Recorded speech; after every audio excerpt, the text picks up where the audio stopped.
Good morning. I'm Juan Carlos Caschi, the head of the Cardiovascular Sciences Research Center at St. George's. And on behalf of my co-directors today, Coach Ray and Jill Cockerill, would like to welcome you to our third annual meeting.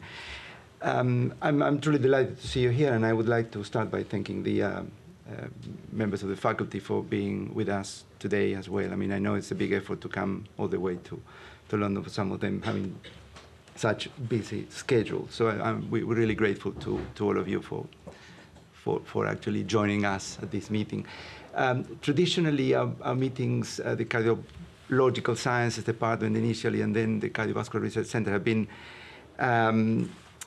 all happening at St. George's. So this is a bit of first time we actually come out of our cave into central London. I think that this is, an interesting move, as we are actually moving into a more sort of international kind of meetings, as opposed to more local London meetings as they were in the past. This has been quite a good year for our center. We have actually produced very interesting research. We have managed to get quite good grants from the major grant-giving bodies, and made quite important appointments at the senior level, and have attracted the attention of quite a good number of fellows, PhD students, MD students. So I think, this is a good way of celebrating these achievements during 2012. The program today has been will be devoted to lipids and lipoproteins, and as I said before, we are extremely proud of having people in the giving these talks today who have contributed so significantly to advances in this field. So thanks again. Thank you for being here, and I would like to invite Jill Cockerill, who is going to chair this morning session. Coach Ray is stuck somewhere in a tube, I was told, so he will make his appearance fairly soon. So Jill. Stuck in a tube. What a dreadful place to be. Good morning, one and all, and it's a great pleasure to be charged with the task of laying the foundation for this day of discussion on lipids and lipoproteins. Because we are an audience of very different experiences, I'm going to spend the first part of my talk talking about high-density lipoprotein complexity and dynamic remodeling. And that will give you an idea of the complexity of the challenge facing high-density lipoprotein research. The second part of my talk, I want to pose a few questions. For example, do diseases change HDL? Does HDL change diseases? And do the drugs that we use to modify the diseases change the HDL? And I will just be skimming over these questions. I promise it's a scientific forum, so you'll get questions, you won't get answers, certainly not from me, but I'm hoping the guests that we've invited will follow up and go down in more depth to some of these questions which I'm going to pose. Okay, so at the fundament of every complex clinical problem, you can bet your bottom dollar there's a large piece of epidemiological data, and high-density lipoprotein research is no different. And this is an excerpt from the Framingham study, which you're all very familiar with, which basically shows that independent of the concentration of low-density lipoproteins, plasma high-density lipoprotein concentration is inversely correlated to the incidence of coronary artery disease. And this is the data that kicked it all off, and has more recently been reproduced by a cohort study in Munster. So very convincing epidemiological data to suggest that there's something very important going on. So first of all, we need to get hold of this, because although we've got this fantastic epidemiological data, what we don't have really is true sort of parity. So the epidemiological data doesn't always ring true with individual patients. So if you've got high density lipoprotein, doesn't mean to say you've got low risk of cardiovascular disease. And conversely, if you've got low, it doesn't mean to say you've got high risk of cardiovascular disease. So what is going on? So we need to get hold of some of this stuff and have a closer look at it. And the way we do that hasn't changed since Havel's first paper in the early 50s, where you take this thing that looks principally like a top-loading washing machine and isolate high-density lipoprotein by virtue of its density. Now, this is the first level of complexity we're faced with. High-density lipoprotein is a large family, which is heterogeneous in terms of its density, in terms of its size. So it goes from a density of 1.06 grams per mil to 1.21 grams per mil. And across this density range, there is a whole gamut of sizes of subpopulations of lipoproteins. So we can isolate the crude preparation of total HDL using ultracentrifugation. We can isolate subpopulations using density gradient centrifugation. And they vary according to their size and their density. So they're quite small, nature's little nanoparticles, I like to think of them. And as the density increases, the protein concentration increases and the lipid concentration decreases. Another way of getting hold of our favourite candidate, high-density lipoprotein particle, is to have a look at its apolipoprotein. So these are constituent parts of the makeup of the particle, and you can use affinity purification strategies to isolate these particles.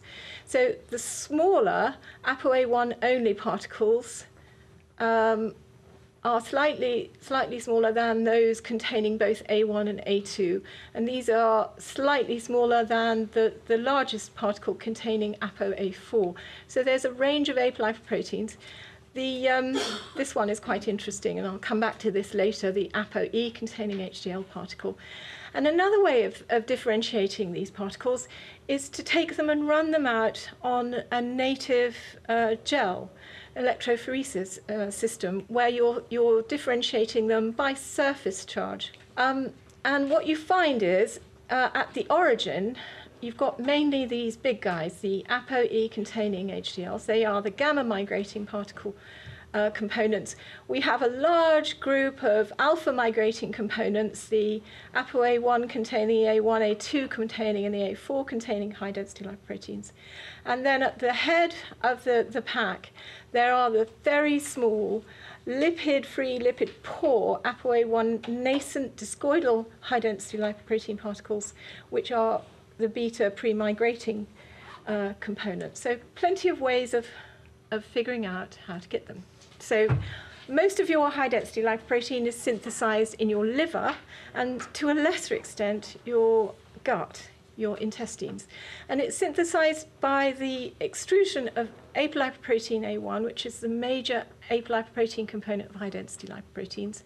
And as it leaves the cells, it picks up phospholipid from the membranes and is extruded as a pre-beta migrating particle, a nascent discoidal particle.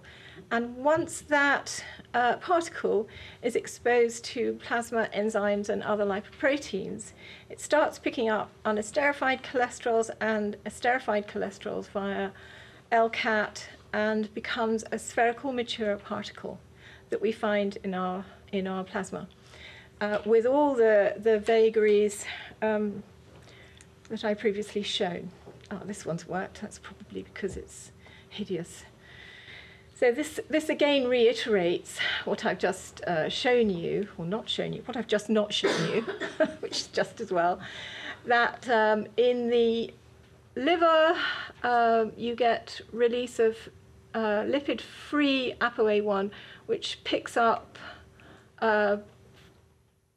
free cholesterol and esterified cholesterol via the ABCA1 transporter, and produces these pre-beta particles, nascent particles, and then via interactions with plasma enzymes such as LCAT, you generate a spherical particle, which can then also further interact with other enzymes such as phospholipid transfer protein and LCAT, making the larger particle, the HDL2, and also interact with cholesterol ester transfer protein and transfer esterified cholesterol and triglycerides between the triglyceride-rich components. So this is how the whole complex variety of those lipoproteins is generated in the bloodstream.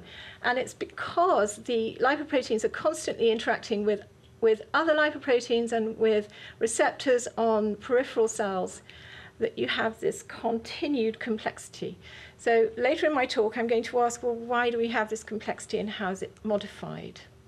Another level of complexity, more recently approached because of the development of new technologies, is that not only do we have complexities in apolipoproteins, but we have massive complexities in other protein components of the particle.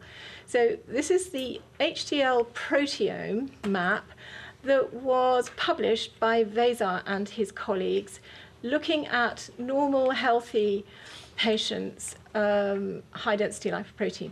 And what he then went on to do is to also isolate high-density lipoprotein from cardiac patients, coronary artery disease patients, and look at that. And I'll talk about the structure-function relationships a little later in the talk. So we've got complexities of proteins, complexities of lipoproteins, complexities of apolipoproteins, and size and density. And what else have we got? Well, not surprising then, we've got complexities of function. So not only is this family of lipoproteins responsible for reverse cholesterol transfer, which is where cholesterol is removed from the peripheral cells and taken by direct or indirect mechanisms back to the liver for disposal. But during its 4.5 days circulation in the plasma, high-density lipoproteins can do an awful lot of other things.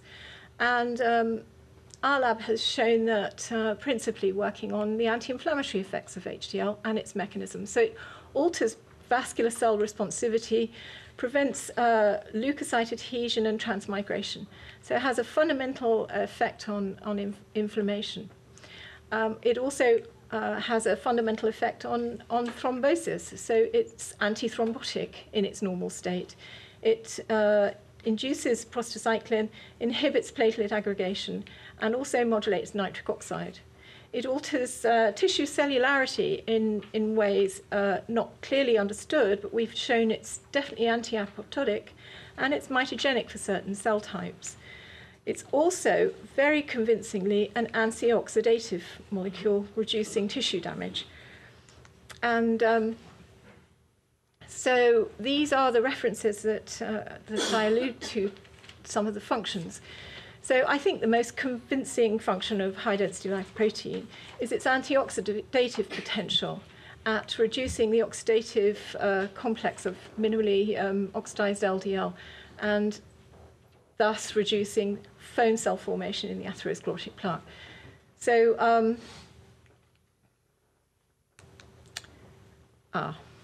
this is some early work from our lab showing that high-density lipoprotein is anti-inflammatory. And this is a porcine model of cutaneous inflammation where E-selectin is induced by cytokine. And if you infuse high-density lipoprotein in the pig prior to the insult, you get a massive inhibition of this response. This is early work done by the group in Netherlands, interestingly in a group of normal patients, normal subjects, but I can't imagine how normal you'd have to have a great wad of LPS injected into you. But nevertheless, these normal volunteers had LPS injected, and then some hours later, their plasma was analysed, and those patients that had an infusion of HDL prior to the LPS showed an incredibly acute blunting of the cytokine response to LPS, which was later shown to be a function of its effect on inhibiting the binding of CD14, LPS-induced CD14. So these are reports this is a compilation of details from a vast body of work showing HDLs inhibit thrombus formation in response to various normal factors that you would incite clinically. And they balance the effect of oxidized LDL-induced thrombosis by modifying those factors involved in thrombosis. And so going quickly on to how high-density lipoproteins inhibit cellularity in vessels and cells. Most of the work has been done in tissue culture, unfortunately, but we'll talk to you in a little while about some in vivo work we've done.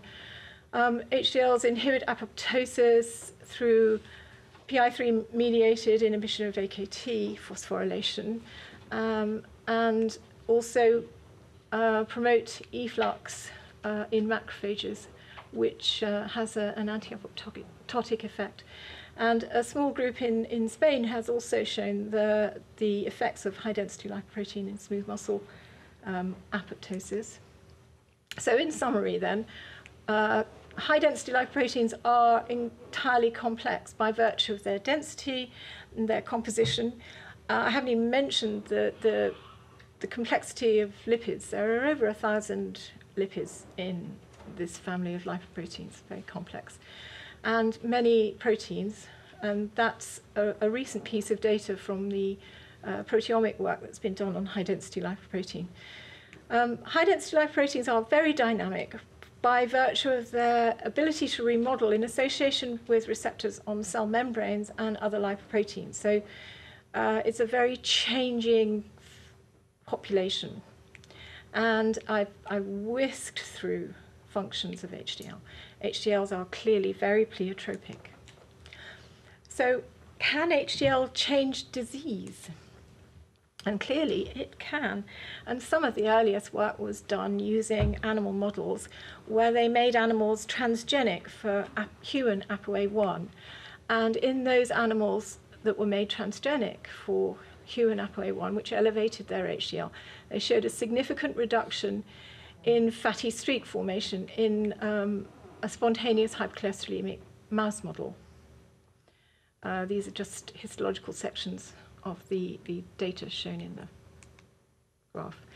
And of course, this one, which was most interesting to us all, because what it showed was rabbits induced to make fatty streaks by cholesterol feeding were inhibited, and in fact the atherosclerosis was regressed through administration of HDL in the last period of cholesterol feeding. So group 2 had cholesterol for a period of, say, 90 days, and for the last 30 days of that delivery in another group, they would receive high-density lipoprotein and look at the dramatic effect on fatty streak formation. And this is in a rabbit model done by Professor Badman's group. So it was very tempting then to jog on and figure out whether this would be true in humans. So I think that fundamental work established a possibility that if we elevate nascent high-density lipoproteins in patients, we might see a change. And here is a report of 2 studies in which ApoA1 melanodiscoidal HDL, so this is reconstituted particles rather like the nascent particle but containing an ApoA1 melano, which has a point mutation which makes it more potent for cholesterol efflux. And this was infused in acute coronary syndrome patients, and they looked using IVUS for changes in plaque volume. And what was interesting from this study is that they showed no dose response and no significant change in plaque volume. And subsequently, studies using reconstituted HDL with normal ApoA1, so again, discoidal particle, but with a lot of phospholipid in acute coronary syndrome patients, again, they weren't able to do a dose response because this level of high density of reconstituted HDL was toxic, hepatotoxic, and they had to stop it. So the low dose HDL didn't really show any significant difference in plaque volume. However, strangely enough, they still continue doing that. Interesting. So what else can we do with HDL to change disease? And this is an excerpt from some studies done on hypercholesterolemic males. And in a hypercholesterolemic male, flow-mediated dilatation is impaired, and it was found that after a 6-hour infusion with the reconstituted HDL that Tardif used in his study, you were able to see improved vasodilatation in response to acetylcholine. And this was later found to be a function of nitric oxide bioavailability. We have had a go at raising HDL. In patients undergoing carotid endarterectomy, we wanted to know if you infuse HDL in patients undergoing carotid endarterectomy, whether the plaque morphology would alter, or whether there would be any systemic alterations you could identify. So in this group of patients which were randomized to receive either an infusion of HDL or placebo, we were able to analyze the carotid endarterectomy material 24 hours after infusion and analyze the blood at baseline 24 hours and 48 hours. That's 24 hours post-op. And what we found was quite interesting. What we found was quite unexpected. What we show here are plasma levels of MMP9 and plasma levels of tissue factor. And the hatched bars are patients that have received HDL, and the white bars are patients that have received placebo. And you'll see that in the patients that have received HDL, there is a very, very significant drop in MMP9 in the first 24 hours following infusion. And this comes up at 48 hours post-op. So we've got a transient inhibition of MMP9, but no effect on operative induction of MMP9. In patients, when we're looking at plasma tissue factor, it seems that post-infusion there is a decrease, and subsequently post-operatively there's a further decrease. Whereas in patients that have received placebo only, they seem to have an increase post-infusion and an increase post-operatively. So it's very strange. So HDL has an effect, but it's transient. And at the concentration we used, it has no effect on the content of lipid in the plaque. So we've looked at the lipid content in the plaque using oil red O staining. So it's a sort of semi-quantitative methodology. And we see no difference using 40 mg per kg of this material. However, interestingly, in another study done earlier using femoral artery plaques, it was seen quite clearly that an infusion of 80 mg per kg actually did manage to decrease lipid plaque content. And similarly, we have, if you like, a sort of a dose effect here. So at 80 mg per kg in femoral arteries, you can see quite clearly that HDL is able to inhibit VCAM. So yay, it's anti-inflammatory. However, we weren't able to show any of that in our patient population using 40 mg per kg of this reconstituted HDL. So what does that tell us? We also were interested in other degenerative diseases, and so having acknowledged a certain epidemiological relationship between HDL and aortic aneurysm, we were tempted to use an animal model of aortic aneurysm to see whether elevating HDL in this degenerative disease could actually have any benefit. So this is the model that we use. It's an angiotensin II infused hypercholesterolemic mouse. So you get ruptures, but you also get suprarenal aortic aneurysms. And in this model, we show very clearly that an infusion of high-density lipoprotein is able to inhibit aneurysm formation. Aneurysm formation occurs in the suprarenal region of the aorta.